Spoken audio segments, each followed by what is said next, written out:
Како во прашумите на Амазон, во Скопје, на бесправна експлоатација на коритото на реката Вардар во општина Аеродром, што потенцијално представува и опасност по здравјето на граѓаните, обвини скопската градоначалничка Даниела Арсовска, а за нелегалните активности на терен објави и видео на Facebook.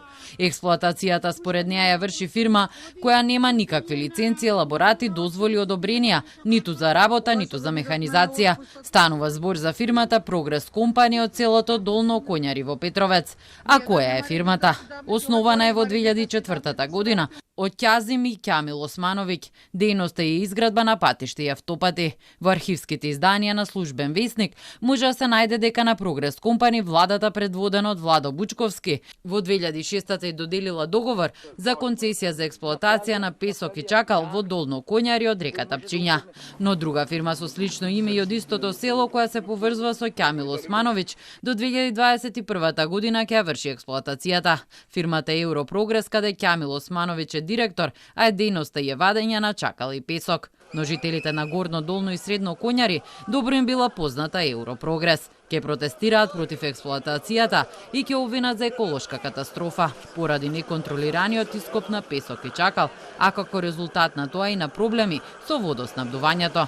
Откако во 2021 година Државниот инспекторат за животна средина ќе утврди нерегуларности, владата ќе го раскине договорот за концесијата со Европрогрес. Не се придружувале кон решенијата и мерките во однос на заштитата на животната средина. Експлоатацијата на минералната суровина била вршена надвор од крајбрежниот појас во широчина од 50 метри, зад линијата на допирање на 50 годишната вода, кај нерегулираниот водотек на реката Пчиња.